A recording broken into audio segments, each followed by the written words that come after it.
Assalamualaikum warahmatullahi wabarakatuh. Halo teman-teman semua, perkenalkan, kami mahasiswa dari Fakultas Psikologi Universitas Jenderal Ahmad Yani. Sebelumnya, video ini dibuat untuk memenuhi tugas mata kuliah Psikologi Kognitif yang diampu oleh Ibu Niken Cahyorinantri, MPSI. Di sini, saya perwakilan dari kelompok 3 akan menjelaskan mengenai fenomena perjalanan pulang terasa lebih cepat daripada pergi. Sebelumnya, tak kenal maka tak sayang, maka perkenalkan kami dari kelompok 3 yang beranggotakan saya sendiri, Nazira Gaisani dengan NIM akhir 091, lalu ada Nismina Hari Salimah dengan NIM akhir 081, dan ada Nabita Bunga Pertiwi dengan NIM akhir 092, dan yang terakhir ada Sabila Rahmatia Putri dengan NIM akhir 097. Setiap orang pasti pernah melakukan perjalanan atau berpergian dalam hidupnya, berbagai macam kegiatan seperti touring, sunmori, liburan, dan keperluan lainnya pasti lekat dengan perjalanan. Menggunakan kendaraan hingga sampai ke tempat yang dituju memang menyenangkan.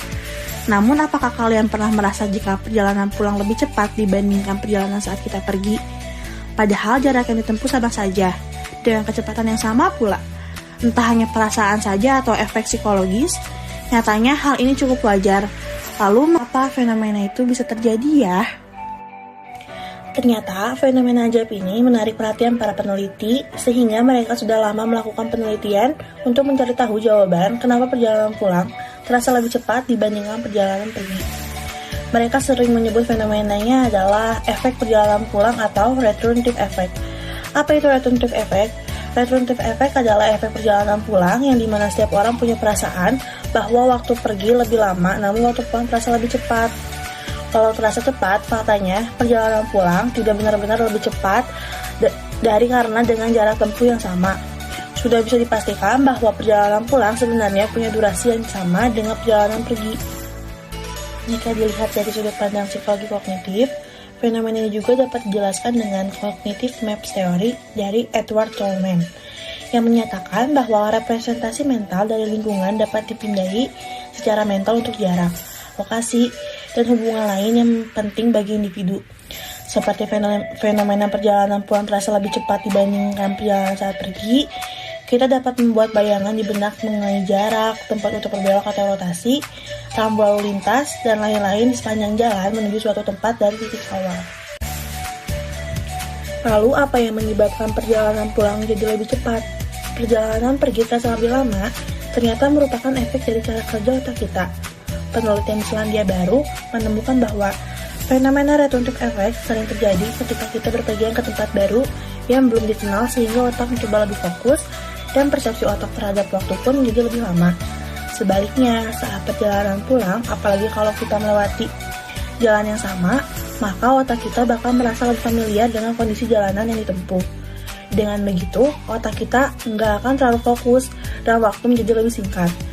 Dalam pendekatan kognitif, hal ini disebut landmark versus non-landmark, di mana individu merasa lebih dekat ke tempat yang lebih familiar.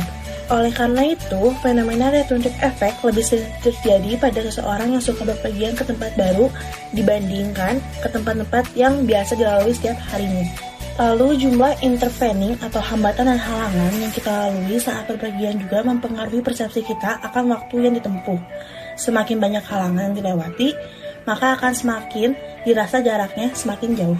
Penelitian yang dilakukan oleh Niels van de Ven, Leon van Rijswijk, Michel Roy juga mengkonfirmasi adanya efek perjalanan pulang pergi atau returnative effect.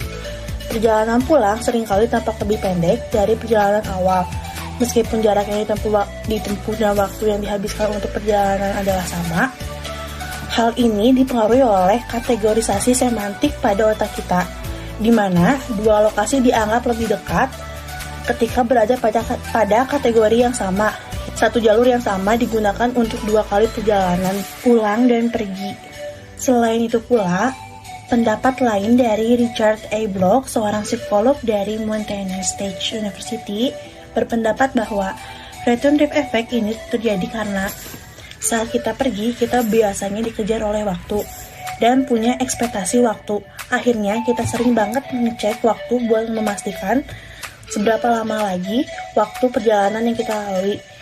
Kebiasaan ini pun mengakibatkan timbulnya dampak psikologis berupa waktu yang berjalan lebih lama. Sebaliknya, saat perjalanan pulang, kita nggak memiliki ekspektasi waktu tersebut, sehingga otak akan lebih rileks dan waktu terasa berjalan lebih cepat. Contoh perbandingan dengan fenomena yang serupa. Sama halnya saat kita belajar di sekolah, ketika otak sudah tidak bisa fokus pada pelajaran di kelas, kita merasa, kenapa ya waktu berjalan lebih lama? Fenomena ini dapat dijelaskan dengan penelitian yang sudah dijelaskan sebelumnya. Perbedaannya, fenomena ini tidak melibatkan jarak antar satu tempat dengan tempat lainnya, melainkan hanya melibatkan perasaan cepat lambatnya waktu berjalan. Lalu, bagaimana ya cara kerja otak kita saat fenomena itu terjadi? Berdasarkan penjelasan tadi, return effect ini berkaitan dengan persepsi terhadap jangka waktu aktivitas oleh otak adalah hal yang sangat rumit. Otak manusia memiliki kemampuan untuk menjaga diri kita tetap waspada pada hal-hal baru, termasuk pada tempat tujuan baru yang belum kita kunjungi.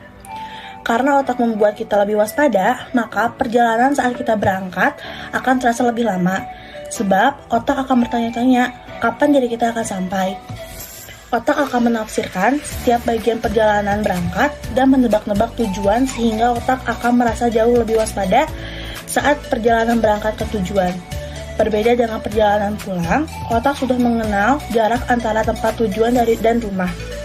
Otak yang tadinya waspada akan menjadi jauh lebih rileks, dan otak akan cenderung mengabaikan setiap bagian dari perjalanan pulang karena otak sudah mengenali lingkungan sekitar pada saat perjalanan berangkat sebelumnya. Karena otak tidak lagi merasa waspada, maka otak tidak akan fokus pada perjalanan pulang. Otak akan lebih fokus pada hal lain selama perjalanan. Kesimpulannya, jadi itulah alasan kenapa waktu perjalanan pulang terasa lebih cepat dibandingkan perjalanan pergi. Pertama, karena otak lebih fokus saat perjalanan pergi, sehingga berpikir perjalanan pergi lebih lama. Juga karena adanya ekspektasi waktu yang kita buat saat perjalanan pergi.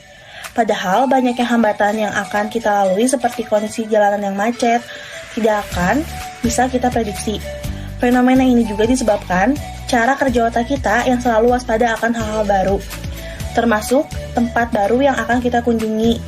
Jadi perlu diingat bahwa fenomenanya perjalanan pulang terasa lebih cepat ini bukanlah fenomena ajaib atau tahayul yang hanya beredar tanpa alasan.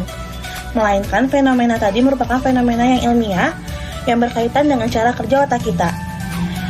Baik teman-teman, cukup sekian materi yang dapat saya sampaikan. Mohon maaf bila ada kesalahan kata.